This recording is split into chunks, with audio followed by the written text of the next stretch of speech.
So there's both a cop and a robber. Yeah. And you've seen the version Inside Me Are Two Wolves. One is gay. The other is gay. Both wolves are gay. Right? Like, you know, True. That's kind of... That's also what Heat is about.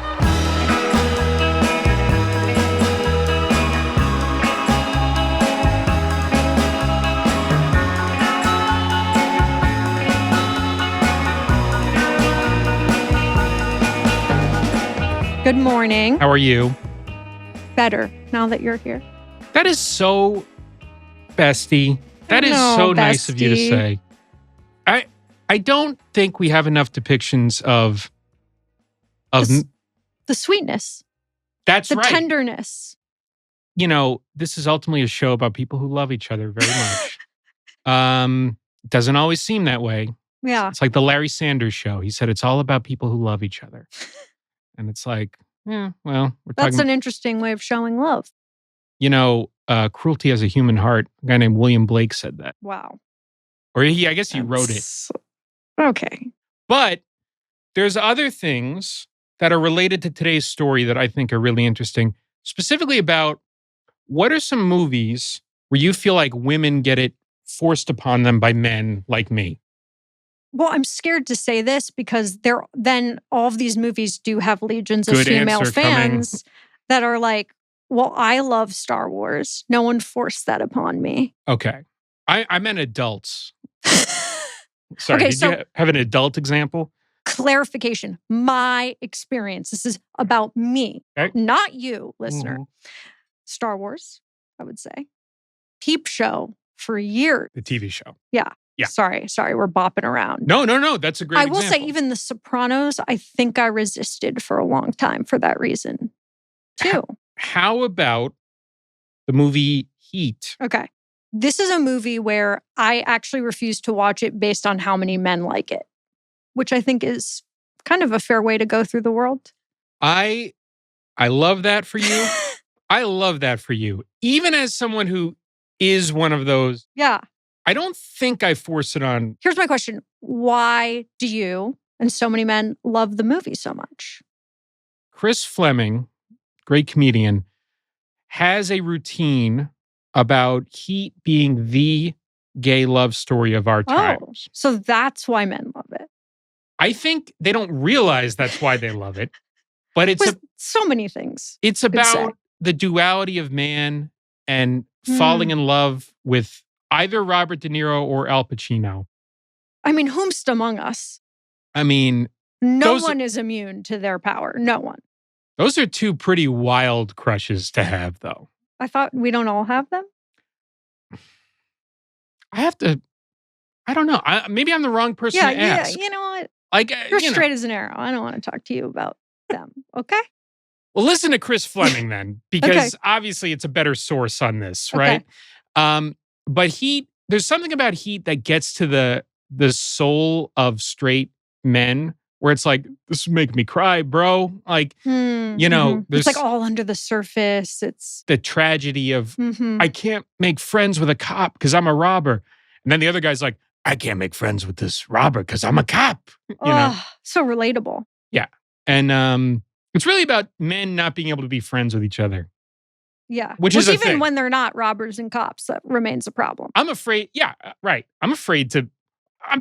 I can't make a new guy friend. No. It's over. You're lucky in that sense. I just got to be like Robert De Niro in that movie. This master jewel thief where it's like, if I feel the heat coming around the corner, I got to be out of there in 10 seconds. I kind of picked up on what the plot of the movie is, but why don't you sum it up? Very simple. The best cop in Los Angeles, the best criminal in Los Angeles.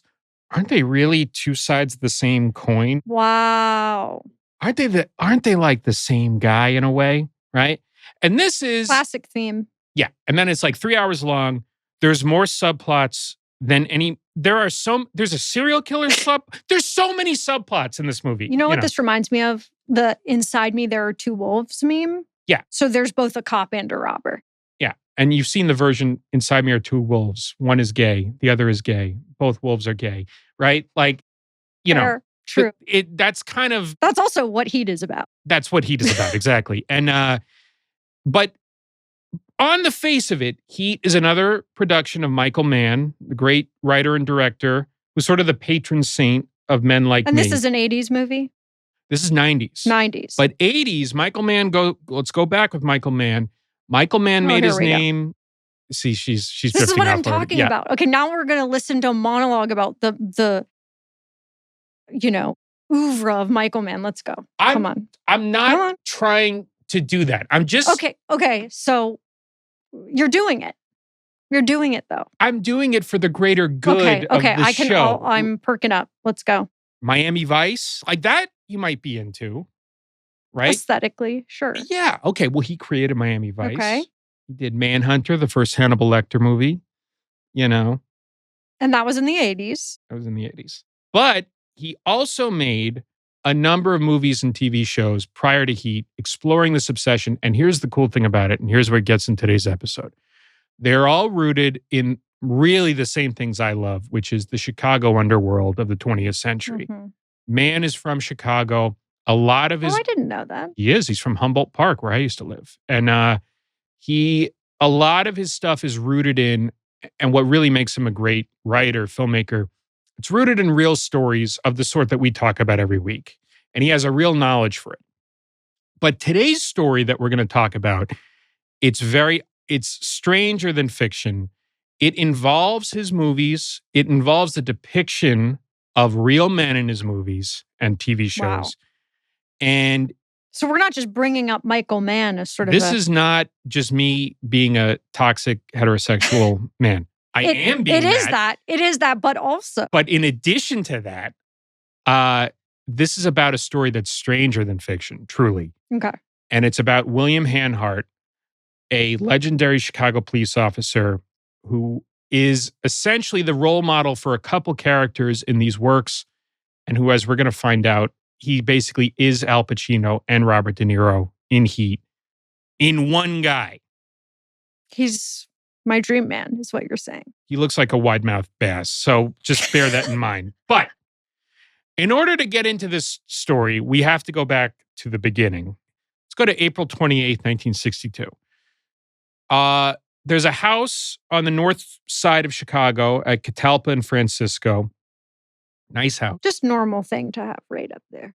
I love Chicago. Chicago street names are some of the most beautiful in the world. Yeah, I like that. Wabansia. I'm going to name my first daughter Wabansia. I mean, it's not like Jupiter or avocado, but is that San Francisco? That's here. Well, that shows how much I know. Yeah. I like DeLongpre here. You know that one? Anyway, but we're at Catalpa in Francisco, 1962. Some delivery men, delivery uniforms, are walking up to this nice house of a furniture store owner with some plants. They're going to deliver these plants. Okay. They approach the front door. The owners of the house, the couple who own the house, are in the basement. And at the door is a young police officer, Sergeant William Hanhart, holding a Tommy gun. And if we could see that photo, this is the Tommy gun in question.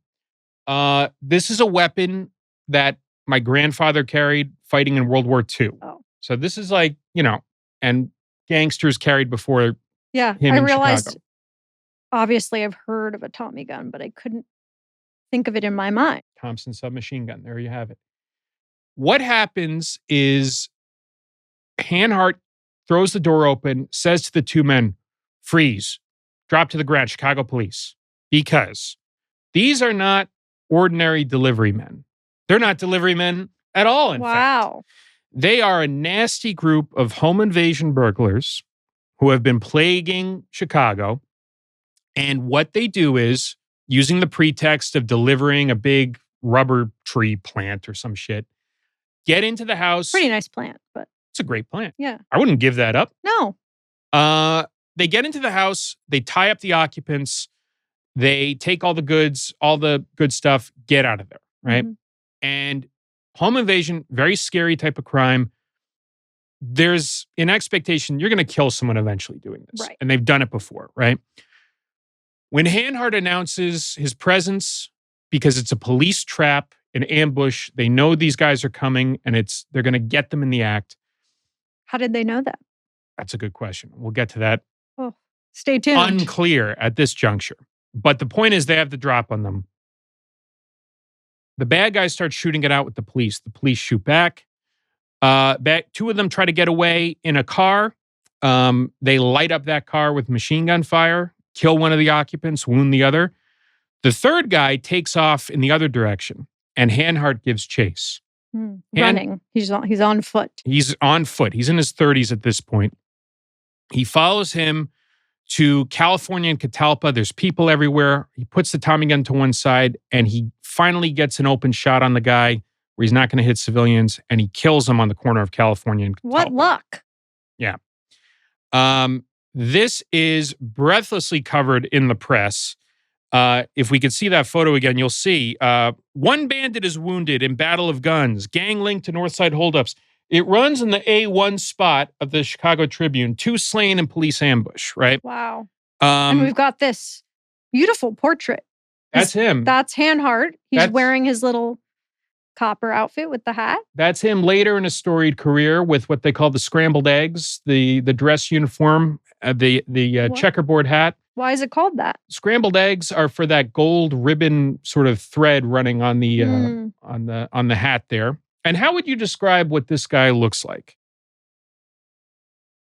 Like I said, they all have a similar look. I know he's a cop, but you know, beautiful light eyes. Nice. Very bushy eyebrows, a strong brow. Yeah. Eyebrows on fleek. The eyebrows are on. He looks like a cop. He looks like a cop. And I would say a tough guy, right? Yeah, for sure. This is the legend of William Hanhart, right? Now, he's only a sergeant at this time, but he's described as, police hero. He talks about the appreciation he gets from the community for what he does. Oh, people are so thankful to me for this, right? Quote, I've never experienced anything like the gratitude people have been expressing, because he's a hero, right? Right. He took down these bad guys. And crooks said, just, home invasion. That's nasty. That's right? a bad one. And so he goes on to this career, and I'm going to read from a later profile in the Tribune. He spent 20 years learning his business as a street man. He gained a reputation both for sagacity and deadly prowess with a machine gun, right? And he's just this hero who's constantly in the press as this tough, smart guy, right? One of the best detectives in the city. He rises in the ranks. As I was going through the newspapers on this, he's in the top few ranks for tests for every position in the department, Yeah. I feel like the press and also throughout this time period, just so obsessed with like the hero cop. Well, in a way that thankfully I don't feel like we are anymore. In the same way. Well, and it's a really interesting reason why. Like the earliest mentions I see of him are these ride-along profiles from 1959 with titles like Cop in Car 71 risks his life on every call, Squad chases death weapon auto driver, all these really... You just unlocked a core memory that I had blacked out of being in journalism school and them telling us about ride-alongs and how we should do ride-alongs. Which is basically just like a PR piece about the cop. They let you come in the car. Well, that's right. And then you write about how amazing they are cleaning up the streets. And this was a case of the Tribune riding along with Hanhart and his partner. And this is starting to build that legend, right? And that he specializes in robbery cases, right? And he says some interesting things in an interview later about how, like the mafia, which we're going to get to in a little bit, it's interesting. Not every member of a police department, not every detective is the same. Like, they have all these specializations. In the mob, there's guys who are good with money. There's guys who are good with gambling, right? There are guys who are hitmen. They have all these different... Yeah, I'm always fascinated with how people pick specialties. Yeah. Cops and I met a botanist recently who's like, oh yeah, I've spent 10 years studying eucalyptus. And I was like, why eucalyptus? He's like, just sort of fell into it, It smells really good. It does. Yeah. Well, there's the orchid thief, of course. There's the orchid thief. Yeah. But plants are illegal plants. Let's quit this pot. Let's steal some plants. We got to find a plant guy. Monster. But the problem is we would get chased by a guy like Hanhart, right? Yeah.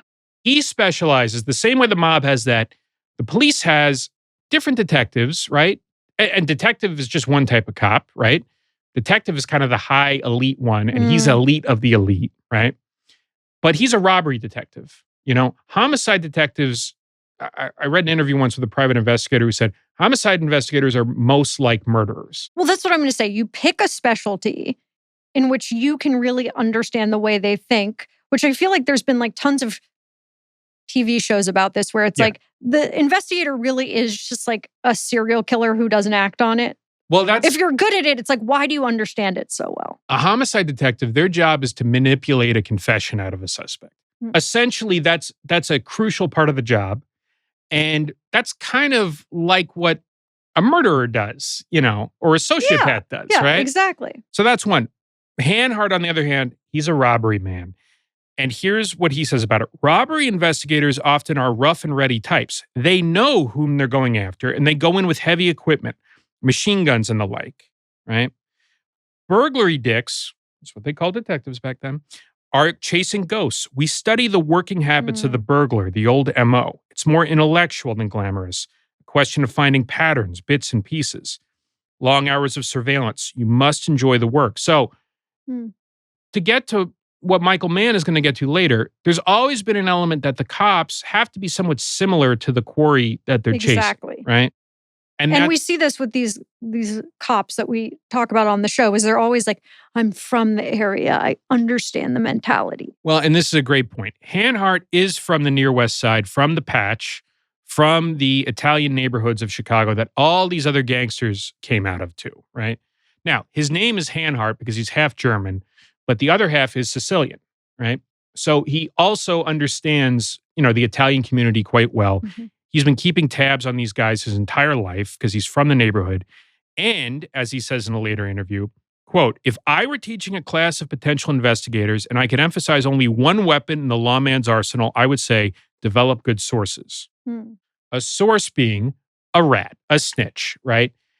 And Hanhart's legend as he moves up the ranks to detective, sergeant, lieutenant, captain, and then beyond that, commander, deputy superintendent, chief of detectives, all this. He has the word out on the street that's going to come back to him, right? And this is important to mention that if you're a robbery detective at this time, and we're talking second half of the 20th century, Chicago is a fascinating place.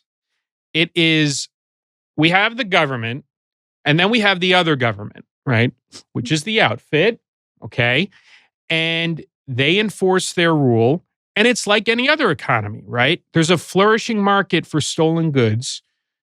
There's no line between the legitimate and the illegitimate. And Hanhart can make not easy, but make pickings off this, There's a lot of robbers. There's a lot. I'll read a few headlines of some amazing gets by him. 3 arrested in theft of 23,500 pounds of shrimp. Wait. Shrimp? Correct. This is from 1956. This was an early case by Detective William Hanhart, and it sounds absolutely fucking ridiculous, right? The shrimp loot. The great shrimp robbery of 1956. Okay. Now, this happened in Texas. It's actually kind of an illustrative one, right? This amazing amount of shrimp is stolen in Texas. It's moved up north to be sold. One of the guys arrested owns a shrimp processing plant in Chicago. But this sort of cartage theft is a real moneymaker, right? You can make a lot of money selling this shrimp to restaurants, right? Okay, that's one, right? There's art worth $110,000 recovered by police, right? That's another one. $50,000 in jewelry recovered from basement of Melrose Park Animal Hospital. Seafood, art, jewelry. The trifecta. This guy, what more do you need in life? Nothing. I could live off all that, So this is Hanhart's specialty, like these recoveries. And he's like the art one, right? In the basement, or the jewelry in the animal hospital. Like he says, oh yeah, someone called me and said it's there. Oh yeah. Yeah, right. A snitch told you. Mm-hmm. That's what happened. He's protecting them, right? Someone called me? Yeah. Yeah. Okay. Convincing. Yeah, right, sure, buddy. Sure, buddy. But it speaks to the fact that there are really professional thieves at work here, right? There's another case. This is from 1972. 64,000 in jewels stolen at Hilton. Burglars broke into the suite of a Hong Kong jeweler at the Hilton Hotel on Michigan Avenue, looting at a valuables worth 64,000. The jewelry taken was Lamb samples, rings, pins, brooches. The burglars entered the 21st floor suite when Lamb had gone out for lunch, right? So someone is tipping off both the robbers to know that that's there, and then later the cops. Well, right. This is a case where Hanhart says the outer door had been forced open, the hinges were removed, right? These guys knew what they were doing. They were tracking this guy from probably as soon as he got into Chicago, waited until the one moment he was away from the jewels and struck, right? Right. Right? So that's one, right? I mean, you know, there's other cases of, quote, thieves get rare coins from vault, right? This was a case where they seemed to be able to get the key to the vault store and they got in without being buzzed. It's like a mystery, you know?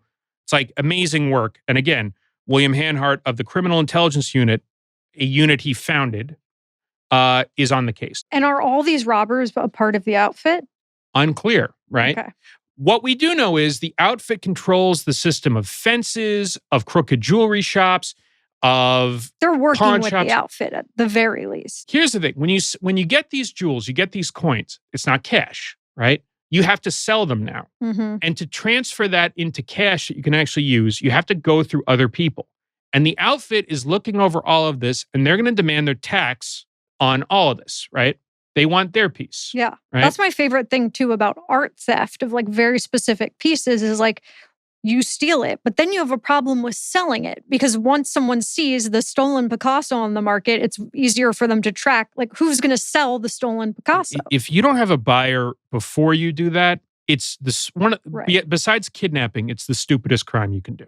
You know, because then you just have the Mona Lisa, and you're like, well, what do I do with it? Right. Meanwhile, shrimp. I mean, you can't shrimp. Shrimp. That's a good one. I could get into. Can't ID the stolen shrimp. You know. No. So this is the environment Hanhart is operating in, right? He has the Criminal Intelligence Unit put under him, which is like the kick-ass. Oh, these guys are so cool. The creme de la creme. Right. And it's important for the city of Chicago and for the police department that guys like Hanhart and the CIU exist.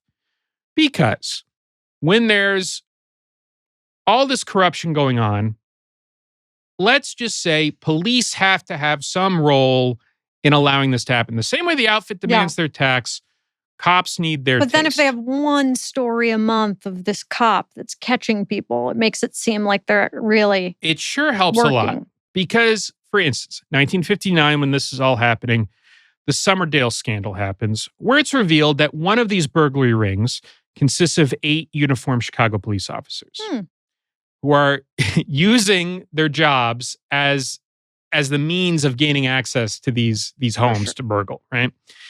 So there's another famous shootout, right? And this is again a William Hanhart operation orchestrated by his unit, where they kill even more robbers, 3 robbers this time. And one of the robbers killed in that later becomes the model for Robert De Niro's character in Heat. Whoa. And the relationship between the cops and this one guy that they're chasing. But he is killed in another ambush that they set up, right? And the then chief of the Chicago police, or the superintendent, he is brought in as a reformer after the Summerdale scandal. And this is manna from heaven for him, right? The headline reads, Wilson warns gangs, flee or be killed. Police heroes commended by Wilson. Wilson applauds aides who slew 3 robbers, right? Quote, this is from the head of the Chicago police. It should stand as a reminder that Chicago is not a good place for thieves to operate. No one ever said that. You don't think so? No. Well, I'm not buying it. Seems like a pretty good place to be a thief. So yeah, all this, 3 bandits trapped, slain, 4th robber flees, police recover some of the loot, and again, Hanhart's a hero, right? So what happened to the 8 cops? Oh, so the Summerdale cops, I mean, they go to prison, right? Okay. So let's get rid of them. Let's make a clean sweep. Mayor Daley brings in a new guy, and then they start kicking ass, killing robbers. Yeah, we're really putting our back, foot baby. down. We're back. Right? And this is all good, right? And amongst all of this kick-ass police work, right, we have a very interesting person coming into the life of William Hanhart. And the first mention I find of it is a obscure story on page 10 of the Tribune. 3,800 found in car stopped by policemen. William Hanhart, one of the detectives investigating, they stopped a car containing one Anthony Spelatro, 21. And they found. Have we heard of him before? We sure have. If we could take a look at Mr. Spelatro with his $3,800 in the bag of the car. This is Tony Spelatro. He is one of the most important, not bosses exactly, but figures in the Chicago outfit in the second half of the 20th century. We're looking at a photo of him next to his attorney, Oscar Goodman, later, and this is not a joke, mayor of Las Vegas, defended him on 4 or 5 murder trials. I don't even remember how many. What do you see when you look at Tony Spelatro? A short man. Let's start there. Stocky. Very thick, dark head of hair. Yeah. Gorgeous head of hair. Okay? Run your fingers. I think there's like a little gray streak or something happening at the front. I'm getting the skunk streak. Yeah. Love it. Very thin lips, I must say. Sort of a distinct nose. This is a great description. The light eyes. Yeah. And you know why I'm so good at describing him? Why? Because this is exactly what my father looks like. Well, I have bad news then. Which is, again, Italian. This guy. Yeah. My favorite game, Italian or Jewish. It's really hard to tell. This is a perfect example. This man, he could be either. Right. As Tony Soprano says, Italians are Jews with better food. Which, true. Is true, but I like Jewish food. Yeah. So you haven't had enough of it. Okay. Okay. Great answer. Tony Spelatro, though, actually grew up in the house of a widowed mother, who was a great cook, and was a troubled youth, became one of the most violent and vicious members of the Chicago outfit, an enforcer, and most of all, a thief.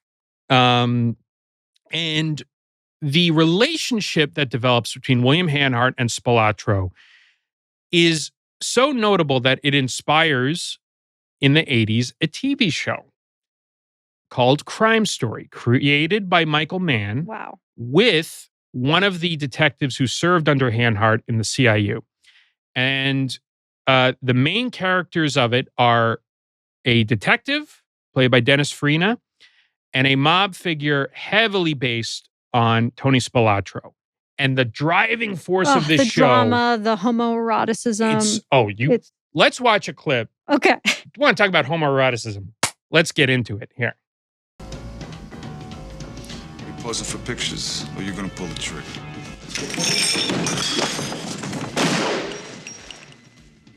See how easy it is? What do we see there? Okay, first of all, the tension. You could cut it with a knife, and it's like, are they going to smooch, or are they going to kill each other? It could go either way. Ideally both. Yeah. That was insane. Like, I thought, maybe you're exaggerating the homoeroticism. No, that was like when he's standing over him. And the show absolutely rules, too. Yeah, okay. Honestly, I'm convinced. It is awesome. And this is a show that I think is, a pretty good depiction of what the criminal milieu is like in Chicago at that time. It's also shot on location in Chicago. It looks great.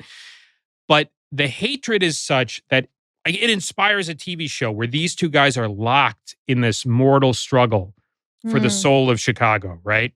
And each of them is kind of this avatar of their side of things. I love it. Right? So it's really an amazing show. And like I said, it's based off of the recollections of one of the co-creators, one of Hanhart's guys. So let's talk about that for a second. Please. one of the co-creators of the show was a detective under Hanhart. And he's is he hired? He's basically like a consultant. How do we make this more realistic kind of a thing? Yeah, this is Chuck Adamson, who also inspires Al Pacino's character in Heat. Wow. Okay. The relationship he has with that criminal, Neil McCauley, inspires Heat. Hanhart is also a technical advisor on Crime Story, which begins airing in 1986, right? Hanhart in 1986 had just retired. He had retired as chief of detectives, the highest ranking. At an appropriate age? Like he was... Yeah. He had served for 33 years in the police department. He retires as chief of detectives. That's the top detective in the whole department, right? One of the last things he does in office is testify in Tony Spelatro's trial in Las Vegas, right? So he goes out, he retires, and now he has this awesome TV show where the character based on him is Mr. Kick-Ass. Wow, what a charmed life. And that's the end of the episode, right? And that's it. And where could this go wrong? Yeah. Oh, wait. Hold on. Here's an interesting story from 1967. Policemen resorted to the methods of the underworld yesterday to free a secretary locked in a room on the 5th floor of police headquarters. Trouble began when Miss Marion Blake, secretary in the robbery unit, learned her slip was showing. This is a problem we don't have today, right?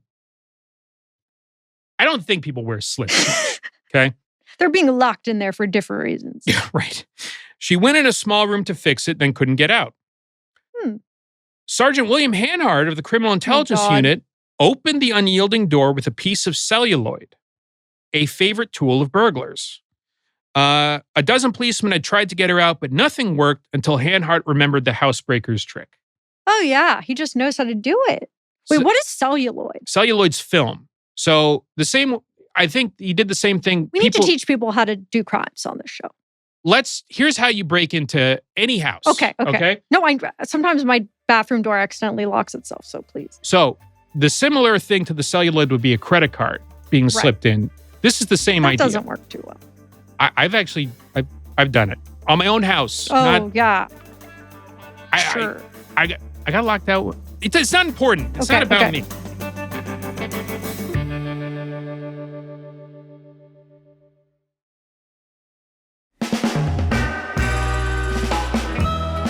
I bring this up to say, okay, you can interpret that as William Hanhart is an expert on burglary. Obviously, he knows all this stuff, right?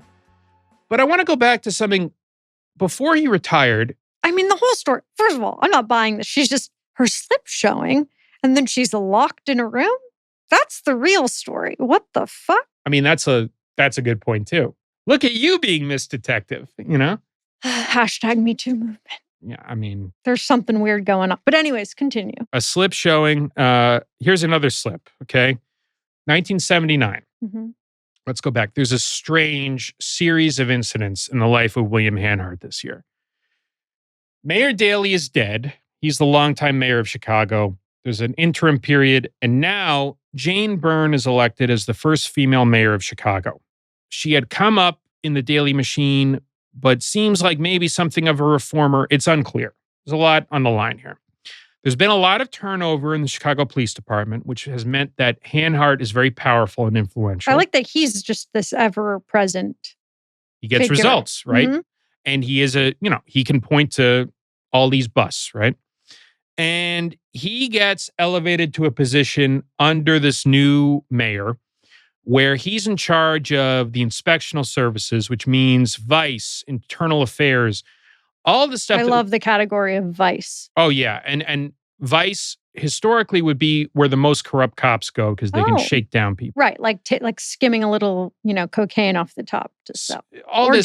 And shaking down the sex trade and all this sorts of stuff, right? So what if you were a cop, which we've discussed, you definitely have the, sort of look for, shall we say. What category are you in? Am I an honest cop or not? Well, I don't know. I don't think so. Well, if I'm a dishonest cop, I would want to go to a place like there's an overweight unit of the traffic division, okay? I'll explain why in a second.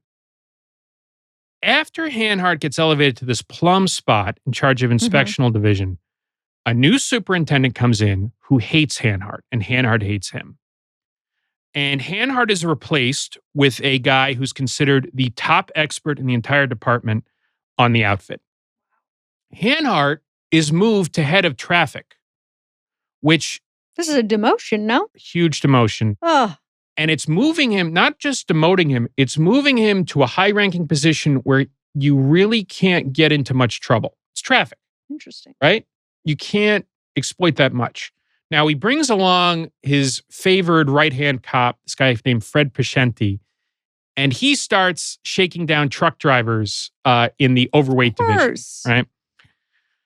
The first order of business beyond replacing Hanhart is to fire a third of his elite unit, the CIU. Right? Why? Why would you do that if it's the star unit that's doing so great? Another great question. You've moved the top detective in, like the top Mr. Kick-Ass Genius detective to traffic. You fired a third of his guys.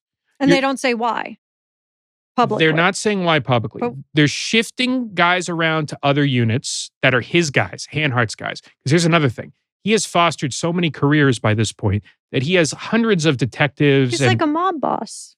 That's an interesting way of putting it, right? Because something very strange happens later that year, or actually 1980. Not only is this new superintendent of the Chicago police fired, the guy who's cleaned house, but his top expert who replaced Hanhart is shunted to command a police station on like the midnight shift. They're purged. Wow. Right? So there's this weird thing where Hanhart gets... It's a turf war going back and forth. Yeah, back and forth, right? Why? I'm going to read from the Tribune here. Some said the publicity-conscious mayor was jealous of the superintendent's high profile in the press. All right, that's one. But others said the mayor turned against him around the same time that the heads of the mob-tainted First Ward Democratic Organization became her top fundraisers and her most loyal supporters in the city council. So. Okay, explain that. Here's the sequence of events. In words I can understand. You got it. I'm going to lay this out because it's all a little complicated.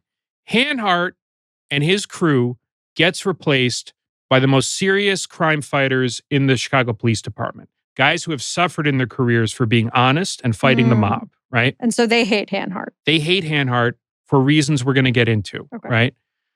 The mob then strikes back through their political allies, pressuring the mayor to get rid of these honest cops and, coincidentally, bring in Hanhart and make him chief of detectives. So it always becomes revealed through the mob being like, we actually really like this cop. Well, that's it. If they have such objections to these honest guys, why do they not have objections to Hanhart, right? And this is because these men suspected for years that Hanhart was compromised by the Chicago outfit, and it went deep. Now. And that's how he, happened to know where all these robbers were and just have these, photo-ready moments ready to go. This is one interpretation. Let's now watch a clip from another Michael Mann movie called Thief from 1981 about the... Are you Michael Mann? I'm Michael Mann. Is Michael Mann has a great obsessed. Chicago accent. He talks like that. But Thief is his first movie. To me, it's his best movie. It's about a very skilled jewel thief. And in this scene, he is being dragged in by police officers. And it's interesting what the message they have is for him.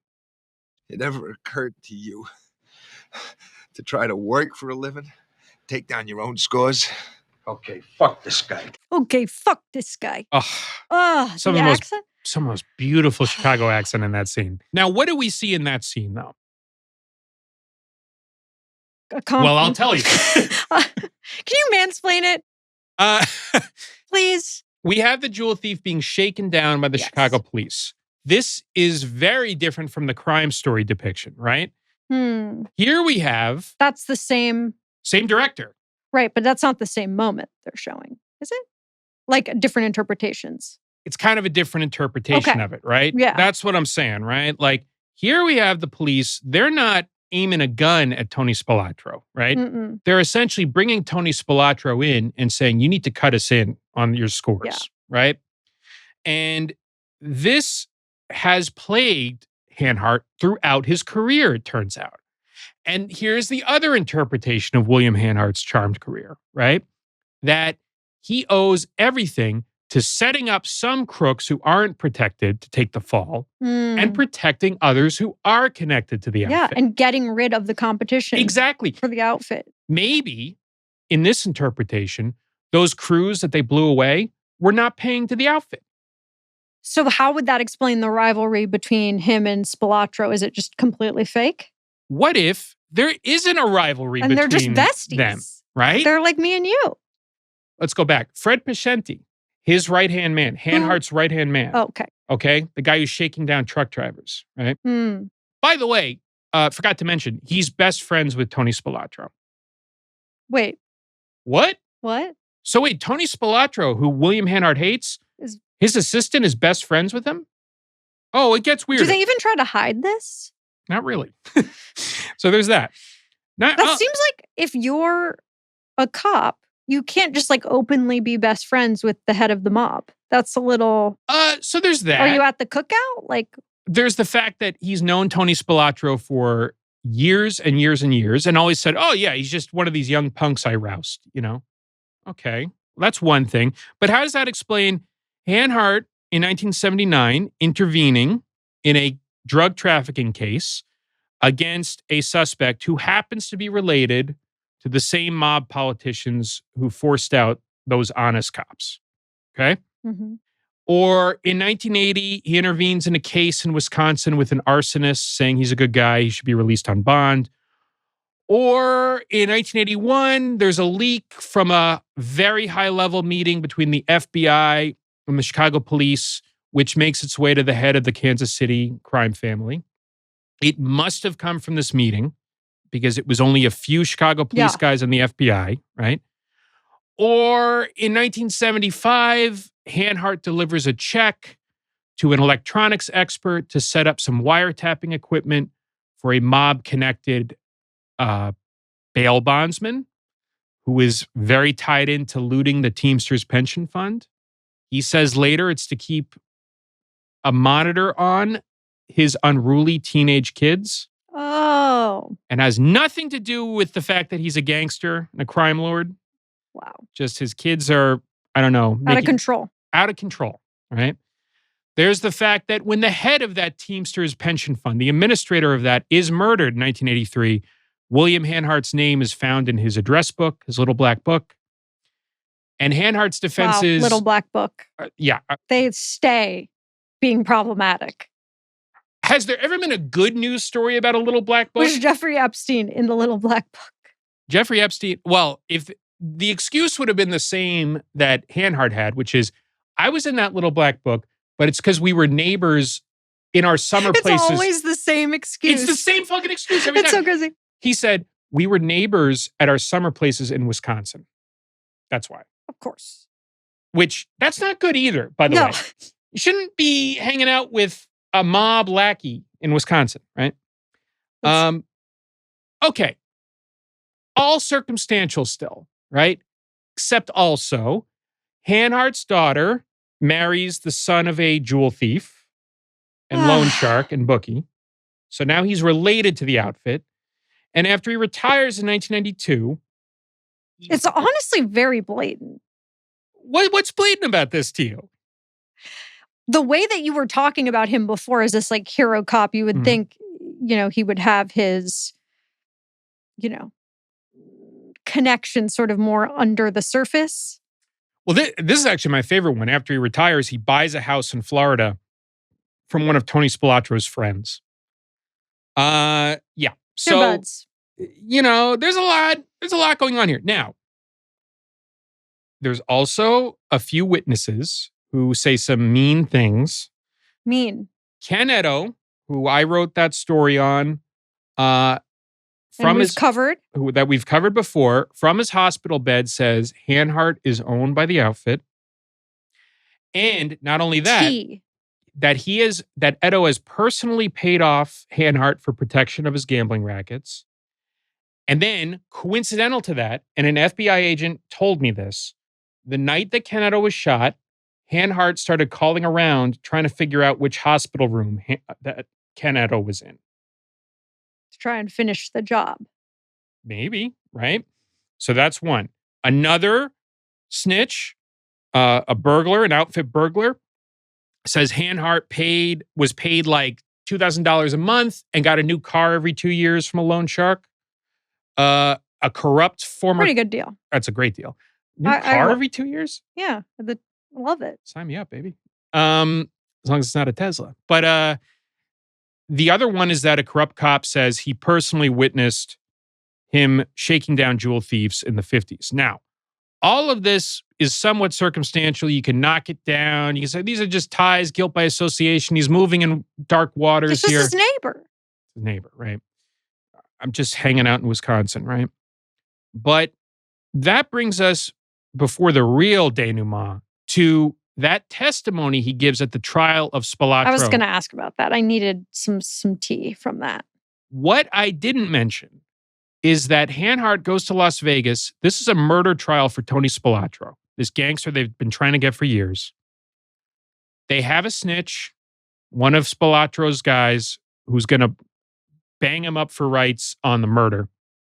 Hanhart goes there to testify for the defense, not the prosecution. And he's retired at this point. He's about to retire. Okay. So he's like, fuck it, we ball. Like, Fuck I it, we don't ball. care. Exactly, right. He says later he was subpoenaed by the defense, right? So he had to. But sure. When he gets there, he says he knows Spelatro and the informant very well, dating back many years. And he says the informant who's testifying against him is not reliable, not credible as a witness. I thought he was trying to take down Spelatro his whole career. Why is he now like, this is the golden chance? That's a good question. There's a mistrial. Spelatro is freed, goes back to Chicago, and is promptly murdered. So, was that to help Spelatro? Is there another way of reading it that your job is to go spring him so he can be loose, not disappear? That's really good. And get him where the outfit can hit him. That's an interpretation. Now, all circumstantial largely until 1996. Yeah, how does this all come out? That's what I want to know. Remember earlier when I mentioned those heists in Chicago that are really skilled, like they get that Hong Kong Rubber jeweler. plant? Not the rubber plant, right? Okay. Those guys are worm food, right? But like that. Remember the Hong Kong jeweler? Yes. They bust in his house, they get it his hotel, or they get the keys somehow to the safety deposit boxes, right? The FBI is up on a ring of these guys connected to the outfit that are operating across the country. They've taken down millions of dollars in jewels, watches, shrimp, white wine from jewelers. And what it's really similar to the type of crime depicted in the movie Thief. Okay. Like where he's going around the country taking these scores. A salesman, right, leaves his locked Mercedes parked, goes inside a Holiday Inn to use the bathroom, make a quick phone call. When he emerged 5 minutes later, the car was gone. It was found a few blocks away, but the man's jewel case filled with $310,000 in watches was gone. Okay. I have questions. What are your questions, please? Okay, he's going to the Holiday Inn. He has $310,000 worth of jewels in his car that he just leaves there. Mm-hmm. He's on the road. He's a jeweler, right? You know, but no.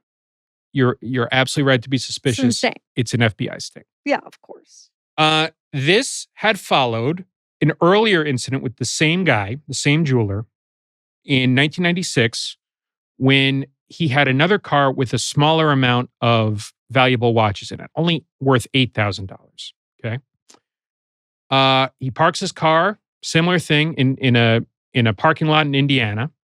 The car. Now the FBI is watching. They have surveillance. They watch the bad guys approach, pop the lock on the trunk, take the case. They're out of there in like 20 seconds. Is it bad that I'm like, you left it there? Well, in this case, they're trying to lure them in. Yes, right? yes, Because totally. they've been up on these guys a while. What they do is fascinating. They realize as they drive away, it's only $8,000 worth of watches. They go only. They go back, put it back in the trunk. They're going to wait for a bigger score. Wow.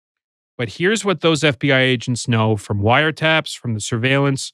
One of the lookouts that day, and the guy who probably told them, put it back, we'll wait for a bigger score, is William Hanhart.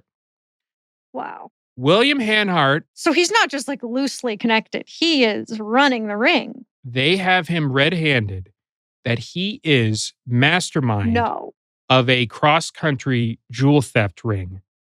They first started taking scores in 1984 when Hanhart was still a police officer, right? Hanhart, a few years later, 2000, is indicted on charges of like about a dozen heists around the country. Wow. And they're like, it's amazing. There's one in Columbus, Ohio, where they rented so many safety deposit boxes in this hotel that they were able to assemble a master key. Then they go back in, take the place, you know? Wow. Like patience, right? That same stuff Hanhart talked about earlier. He's got it. He's got it, baby. So when he's indicted, does he just deny it? Well, he tries to kill himself. Oh. That's first. Obviously, the shock sets in that this hero cop, like I read the quotes, the other cops are stunned. Like one of them says to the Tribune, he was a legend in the police department. Everyone knew who he was. Well, not all of them. Remember, there was that sort of legion of the good cops that didn't like him for this reason. That's right. I mean, that's the other reaction going on. Like, I fucking knew it, yeah. You know? And now it's not circumstantial. The FBI fucking saw this guy playing lookout, radioing them. He's like overly confident. It's insane. I mean, they have the wiretaps. They've been hearing this guy orchestrate this for years, you know? And has he been doing it his whole career? Or was there like a turn? Now, this is the question. Which do you think is more likely? That a hero cop retires and starts running a jewel theft ring in his 60s or whatever, or that he's been doing this his whole fucking career, Second. Right? And that those robberies I mentioned earlier maybe were even done by him. Yeah, of course. Right? Yeah. I mean, I also think it's like, why not make a deal? Like when he obviously wasn't best friends. Or was he, the Spelatro connection. I guess what I'm saying is, you imagine two best friends growing up in this rough neighborhood. Why don't they just make a deal? It's like, I'm going to become a cop and you're going to be a mobster and we're going to work together and be rich. Well, this is a childhood fantasy. This is exactly what Fred Prescenti did, his right-hand man. That's who I was thinking of. Right? Exactly. Like, Hanhart recruited him from knowing he was tight with Spelatro and all that. Exactly. He did this over and over again. Yeah. Right? He recruited his guys. And then, by the way, when he's running this jewel theft ring in retirement, he's calling up his friends. He's giving them license plate numbers. He's giving them the jeweler's names and saying, hey, get me this guy's movements or get me this guy's car rental. He's using his sources to feed his crime ring. The FBI agents who found it wasn't a retirement. He could just focus full time. That's it, exactly, right?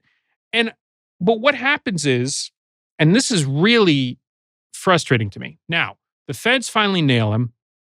He pleads guilty. He's sentenced to 15 years. It's lowered to 12 on appeal. That's it? That's it. But, for a cop going to prison any amount of time is really bad. He's not doing well in there. He goes to Club Fed in Wisconsin, serves 9 years. He dies in 2016 at 88.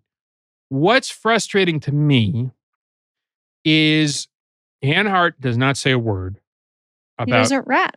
No. And I feel like the big problem here is there's not then an effort to look at every fucking case this guy was involved with his whole career and take a second look at them.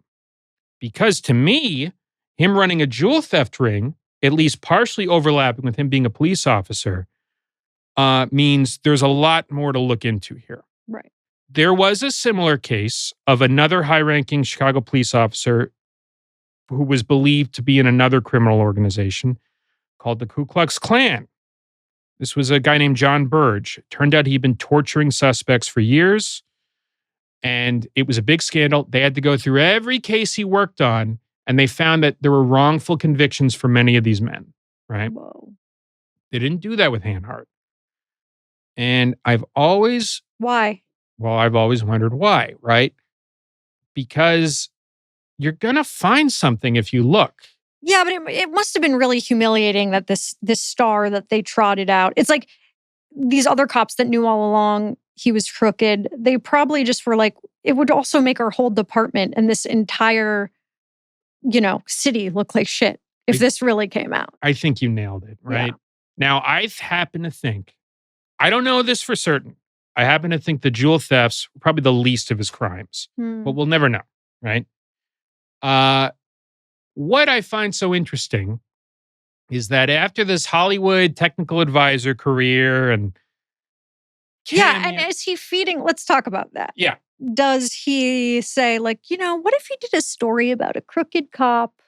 And basically, does he admit through that? That's a fascinating point to start to end on. Crime Story's plot includes, and this is true, it includes the Hanhart figure being falsely accused of being corrupt by a lying informant, and him having to battle it in court.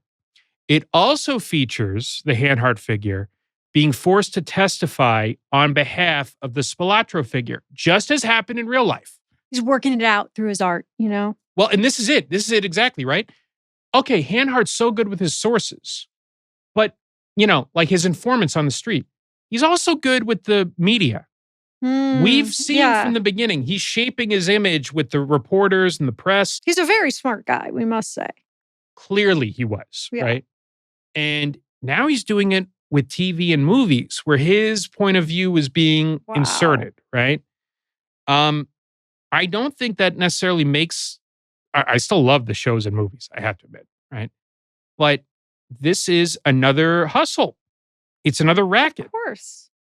And I don't know ultimately what was in William Hanhart's heart. It is, I don't want to be a Pollyanna here and say, oh, it's just unimaginable. Like this was, all right, these were the waters he was swimming in, right?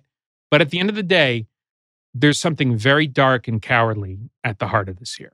You don't rob jewelers because you have anything redeeming in you, Yeah, and it seems like did he really get the karma? I mean, he didn't get a bullet in the head, which is what a lot of guys got, maybe with his involvement. And I know he was a cop, but 9 years for this insane scheme. And I'm sure worse. I think just scratching the surface. I'll say this. Johnny Cochran of O.J. Simpson fame, I remember he said something, and former prosecutor, so he knew of what he was speaking. Whatever you think of him, he said something I thought very interesting on this. He asked rhetorically, who's the most powerful person in the criminal justice system? And he answered his own question with one police officer. Oh, I love that. They have the power of life and death and no one looking over their shoulder. So was William Hanhart a hero cop, Mr. Badass? Was he just a gangster to his core? Or probably both. Was he both? Could both exist within one person? Yes. Thus making Heat a movie about a man having a personality crisis. Yeah, he's just splitting, I think so. Inside him, there are two wolves. And both are gay. And that's it, folks. The end.